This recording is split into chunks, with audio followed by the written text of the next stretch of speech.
ओम अज्ञानतिमिरान्धस्य ज्ञानाञ्जनशलाकया चक्षुरुन्मीलितं येन तस्मै श्री गुरुवे नमः। नमस्कार, जय माता दी, जय श्री कृष्णा। प्रिय दर्शकों, आप सभी का हमारे इस महत्वपूर्ण ज्ञानवर्धक कार्यक्रम में बहुत बहुत स्वागत है। आज का हमारा कार्यक्रम कर्क राशि फल, देव गुरु बृहस्पति के कुंभ राशि परिवर्तन का संपूर्ण प्रभाव समझना बहुत जरूरी है।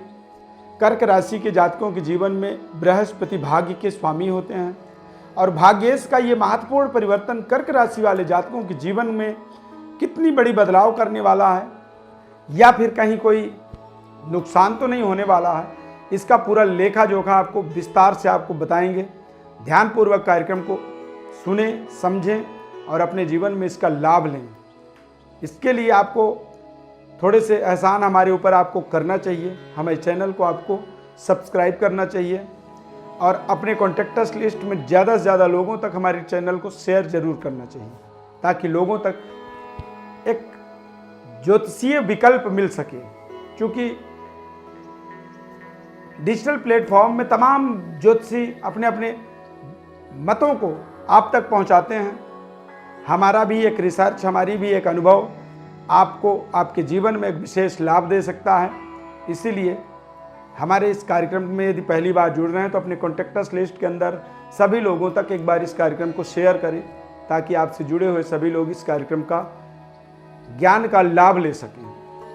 अब कर्क राशि वाले जातकों के जीवन में भाग्य के स्वामी होने के नाते बृहस्पति सप्तम भाव में विराजमान थे मकर राशि में, अब वो अष्टम भाव में, और अष्टम भाव बृहस्पति का या किसी भी शुभ ग्रह के लिए बहुत अच्छा नहीं माना जाता है। बृहस्पति भाग्येश होकर के जब अष्टम भाव में जाते हैं तो ऐसी स्थिति में कई बार अचानक भाग्य का पतन होता है। यानी कि भाग्य के द्वारा हम जितनी मेहनत करते हैं, जितनी हाई स्पीड रफ्तार को पकड़ने की कोशिश करते हैं, उतनी ही हम अपने पटरी से उतरते चले जाते हैं।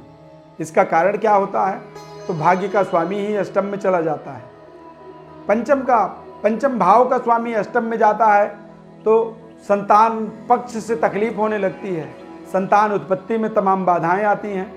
इसी तरह से भाग्य के स्वामी को यदि अष्टम में गोचर करने का समय जब होता है तो वहाँ पर भी हमें विशेष सावधानी रखना बहुत ज़रूरी होता है। तो बृहस्पति यहाँ पर 143 दिन भ्रमण करने वाले हैं और ऐसे समय अवधि में आपको अपने जीवन के अंदर अपने महत्वपूर्ण उपलब्धियों को, अपने महत्वपूर्ण जीवन के कार्यों को बड़े जिम्मेदारी पूर्वक आगे बढ़ाना होगा, संचालित करना होगा। इस समय में आपको हार्ड वर्क करने की आवश्यकता है। भाग्य के माध्यम, भाग्य के भरोसे बैठने की आवश्यकता नहीं है। आपको कठिन परिश्रम, मेहनत करना होगा और मेहनत के माध्यम से ही आप अपने जीवन में अपनी बेहतर व्यवस्थाओं को सुदृढ़ बना सकते हैं। हालांकि बृहस्पति के यहाँ आगमन से आपको आपके जीवन में अनसर्टेन गेन कह सकते हैं, लंबी दूरी यात्राएं, देश विदेश में आपके जो संबंध हैं उन संबंधों में आपको बेहतरी रिजल्ट के प्राप्ति का योग बनेगा। परिवार से बहुत दूर जाने का योग बनेगा। बड़ी बड़ी यात्राओं का आपको संयोग बनने वाला है। धार्मिक यात्राएं भी आप कर सकते हैं। पारिवारिक सुखद वातावरण रहेगा और आप अगले 143 दिनों तक जो भी करने वाले हैं वहाँ पर आपको आपके परिवार की एक बड़े इंक्रीमेंट, डेवलपमेंट के आपको तमाम ऐसे सुनहरे अवसर मिलने वाले हैं। और बृहस्पति का एक ये जो भाग्य का स्वामी होने के नाते ये जो राशि परिवर्तन है, इस राशि परिवर्तन के माध्यम से आप देखेंगे तो आप अपने परिवार के अंदर, आप अपने जीवन में सुख की जो सुविधाएं हैं उन सुविधाओं को बेहतर कर पाएंगे, पारिवारिक सुखद अनुभव की प्राप्ति कर पाएंगे और आप अपने रिलेशनशिप के अंदर जीवन साथी के साथ अपने प्रेम संबंध में आप बेहतर अनुभव की प्राप्ति करेंगे। रिलेशनशिप में आप बेहतर महसूस कर पाएंगे। भूमि, भवन, वाहन को इंक्रीमेंट कर पाएंगे, इंक्रीज कर पाएंगे। यानी कि एक छोटे घर से बड़े घर में जाने का आपको यहाँ पर ये अवसर दे देंगे।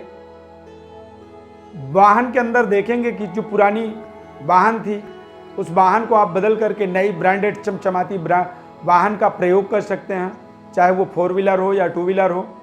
और इस परिवर्तन या इस बदलाव के माध्यम से आप देखेंगे कि आपके जीवन में आपकी जो रफ्तार है वो ज़्यादा सुरक्षित और ताकतवर तरीके से ज़्यादा बढ़ जाएगा। यानी कि अभी आप 50 की स्पीड में चल रहे थे तो अब एक नई वाहन के माध्यम से आप अपने जीवन की स्पीड 100 के स्पीड में ले जाएंगे।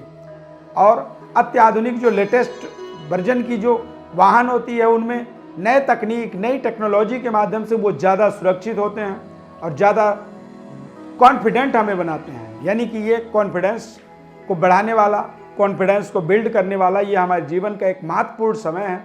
पर अब इस समय में अष्टम में बृहस्पति गए हुए हैं, तो ऐसे समय में आपको कोशिश करना है कि आप एक शिलोनी पुखराज रत्न का इस समय प्रयोग करें। और शिलोनी पुखराज के साथ में आप एक साउथ सी पर्ल का भी प्रयोग करें, यानी कि एक मोती रत्न का।